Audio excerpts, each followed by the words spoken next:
ओम नमः शिवाय भक्तों। आज हम आपके लिए हम सबके प्यारे भगवान शिव के 108 नाम अर्थ सहित लाए हैं। आशा है आपको पसंद आए, परंतु उसके पहले आप सबसे अनुरोध है कि कृपया अनंत आशीर्वाद को सब्सक्राइब अवश्य करें, ताकि हम आपके लिए रोचक कथाएं और कहानियां ला पाएं, ताकि आप भी अपने व्यस्त समय में वो कहानियां और कथाएं सुन पाएं जिन्हें आप देखने व सुनने के लिए समय बाध्य हो जाते हैं। इसलिए हम आपके लिए कथाएं, कहानियां, व्रत कथाएं आदि लेकर आते रहेंगे, ताकि आप आने वाले त्योहारों और व्रतों से जुड़ी कथा कहानियां सुन पाएं। आपसे अनुरोध है कि हमारी वीडियोस को लाइक, शेयर करके चैनल को सब्सक्राइब अवश्य कर लें, ताकि आने वाली वीडियोस के बारे में आपको पता चल पाए, और उसके लिए बेल आइकन को सिलेक्ट करना ना भूलें। आप हमें कमेंट बॉक्स में अपनी इच्छा अनुसार विषय बता सकते हैं तथा अपने विचार भी कमेंट बॉक्स में व्यक्त कर सकते हैं। आप सबका सहयोग हमारे लिए महत्वपूर्ण है। शिव अनादि तथा सृष्टि प्रक्रिया के आदि स्रोत हैं, और यह काल महाकाल ही ज्योतिष शास्त्र के आधार हैं। शिव का अर्थ यद्यपि कल्याणकारी माना गया है, लेकिन वे हमेशा लय एवं प्रलय दोनों को अपने अधीन किए हुए हैं। रावण, शनि, कश्यप ऋषि आदि इनके भक्त हुए हैं। शिव सभी को समान दृष्टि से देखते हैं, इसलिए उन्हें महादेव कहा जाता है। शिव कौन है? क्या वे भगवान हैं, या बस एक पौराणिक कथा, या फिर शिव का कोई गहरा अर्थ है जो केवल उन्हीं के लिए उपलब्ध है जो खोज कर रहे हैं? भारतीय आध्यात्मिक संस्कृति के सबसे अहम देव महादेव शिव के बारे में कई गाथाएं और दंत कथाएं सुनने को मिलती हैं। क्या वे भगवान हैं, या केवल हिंदू संस्कृति की कल्पना, या फिर शिव का एक गहरा अर्थ है जो केवल उन्हीं के लिए उपलब्ध है जो सत्य की खोज में हैं? जब हम शिव कहते हैं तो हमारा इशारा दो बुनियादी चीजों की तरफ होता है। शिव का शाब्दिक अर्थ है जो नहीं है। शिव शून्य है।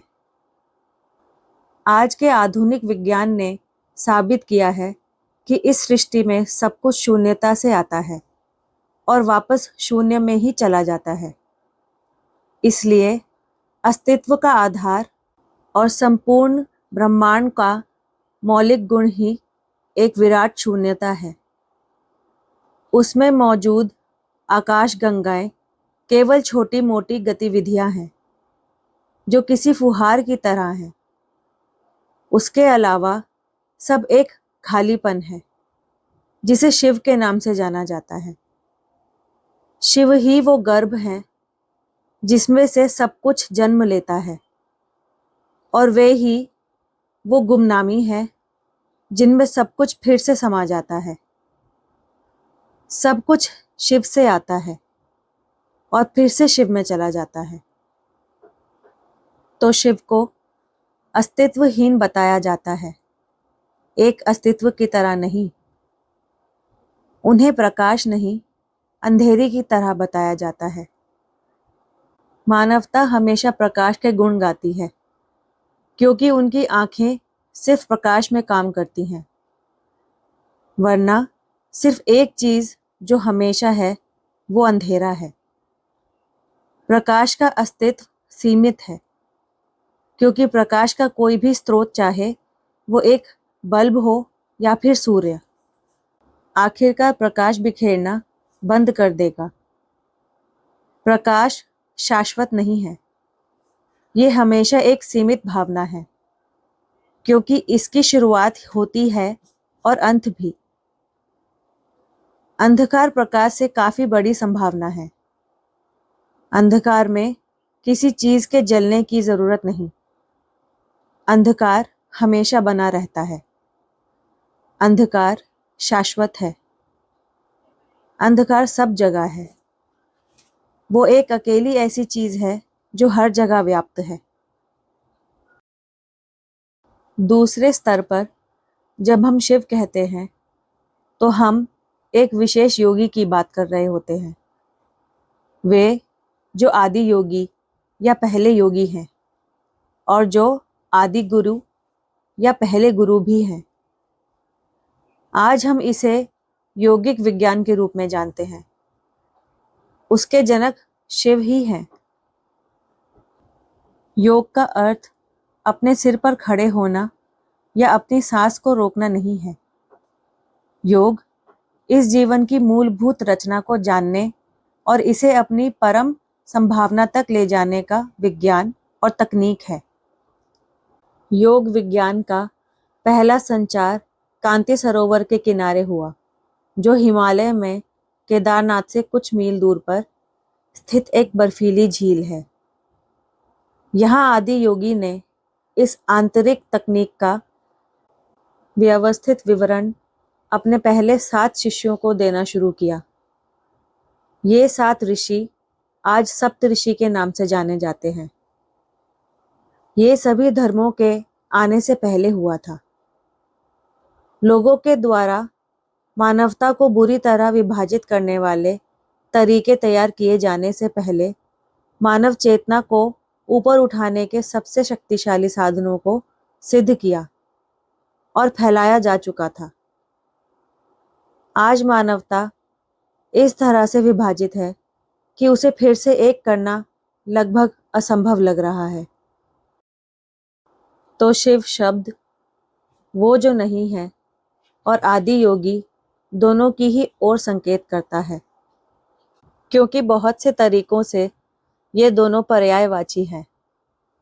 ये जीव जो एक योगी है और वो शून्यता जो सृष्टि का मूल है, दोनों एक ही है।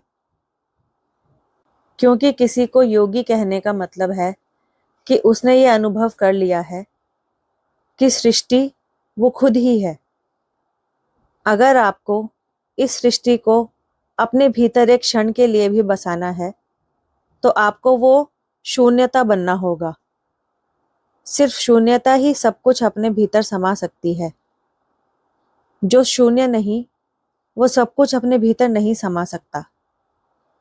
एक बर्तन में समुद्र नहीं समा सकता।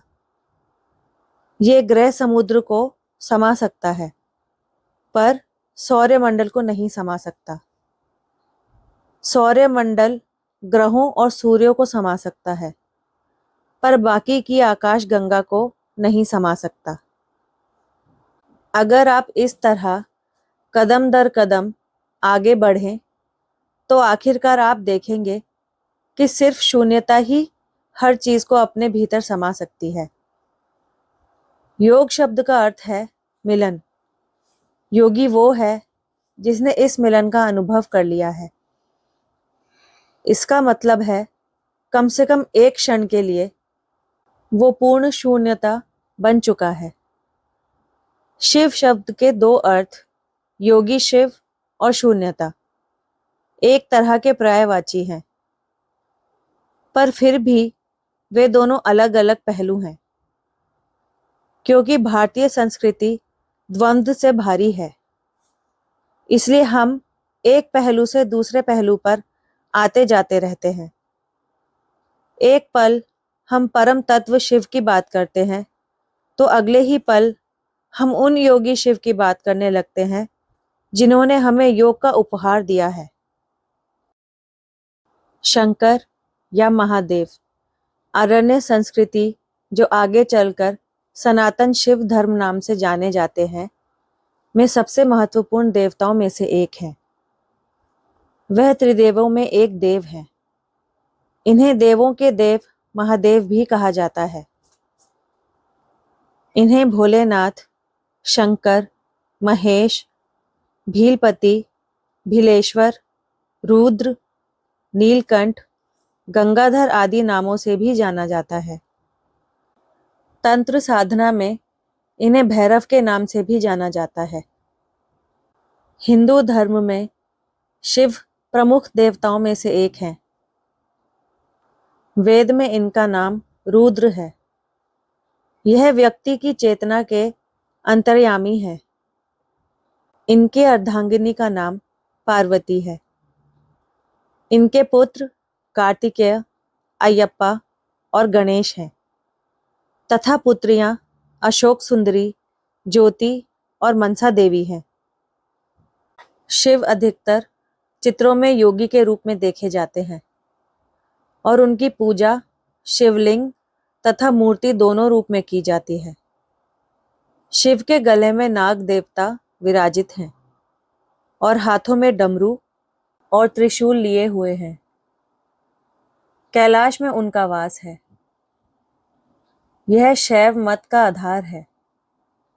इस मत में शिव के साथ शक्ति सर्व रूप में पूजी जाती है।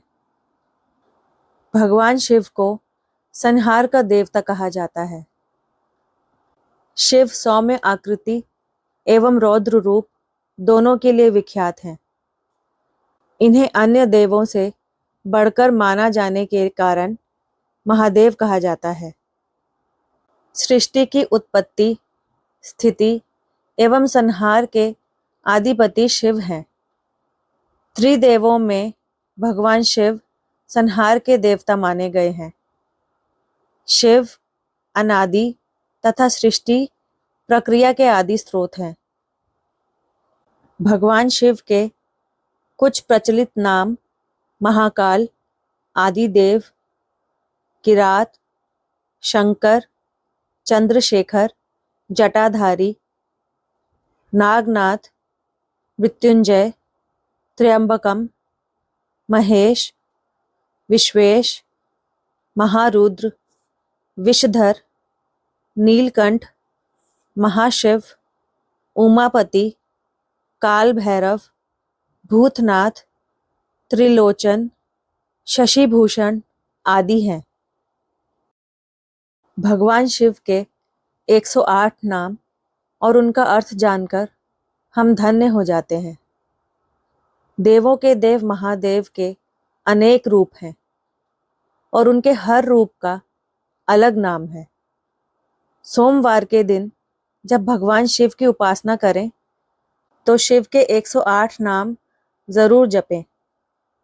भगवान शिव के 108 नाम जपने से पहले आपको यदि उनके हर नाम का अर्थ पता हो तो आप भगवान शिव के हर रूप को भली भांति समझ सकेंगे। हर शिव भक्त को भगवान शिव के 108 नाम और उनका अर्थ मालूम रहना चाहिए। इसलिए हम आपको बता रहे हैं भगवान शिव के 108 नाम और उनके अर्थ।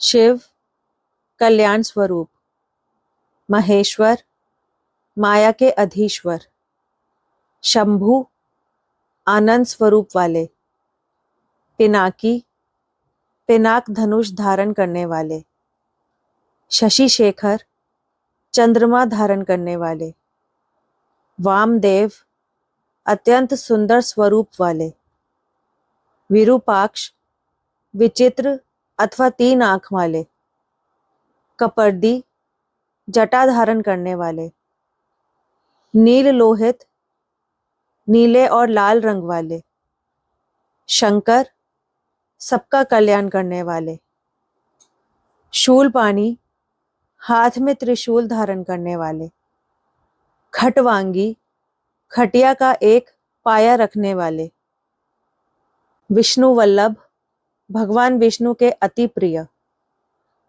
शिपिविष्ट सितुहा में प्रवेश करने वाले, अंबिकानाथ देवी भगवती के पति, श्रीकंठ सुंदर कंठ वाले, भक्त वत्सल भक्तों को अत्यंत स्नेह करने वाले, भव संसार के रूप में प्रकट होने वाले, शर्व कष्टों को नष्ट करने वाले, त्रिलोकेश तीनों लोकों के स्वामी, शितिकंठ सफेद कंठ वाले, शिवा प्रिय पार्वती के प्रिय, उग्र अत्यंत उग्र रूप वाले, कपाली कपाल धारण करने वाले, कामारी कामदेव के शत्रु अंधकार को हरने वाले, सूरसुदन अंधक दैत्य को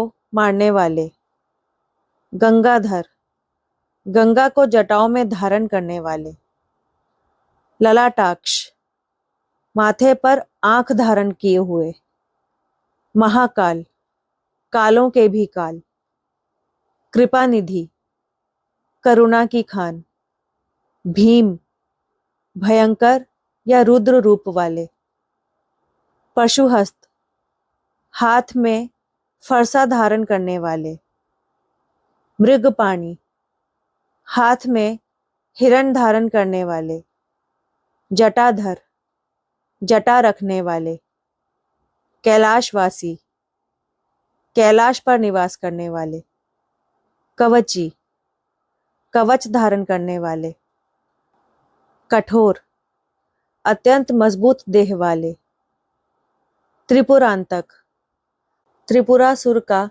विनाश करने वाले, वृषांक बैल चिन्ह की ध्वजा वाले, वृषभारूढ़ बैल पर सवार होने वाले, भस्मोद्धुलित विग्रह भस्म लगाने वाले, सामप्रिय सामगान से प्रेम करने वाले, स्वरमयी सातों स्वरों में निवास करने वाले, त्रियमूर्ति वेद रूपी विग्रह करने वाले, अनीश्वर जो स्वयं ही सबके स्वामी हैं, सर्वज्ञ सब कुछ जानने वाले, परमात्मा सब आत्माओं में सर्वोच्च, सोम सूर्य अग्निलोचन चंद्र सूर्य और अग्नि रूपी आंख वाले, हवि आहुति रूपी द्रव्य वाले, यज्ञमय यज्ञ स्वरूप वाले, सोम उमा के सहित रूप वाले, पंचवक्त्र पांच मुख वाले, सदाशिव नित्य कल्याण रूप वाले, विश्वेश्वर विश्व के ईश्वर, वीरभद्र वीर तथा शांत रूप वाले, गणनाथ गणों के स्वामी, प्रजापति प्रजा का पालन पोषण करने वाले, हिरण्यरेता स्वर्ण तेज वाले, दुर्धुष किसी से ना हारने वाले, गिरीश पर्वतों के स्वामी, गिरीश्वर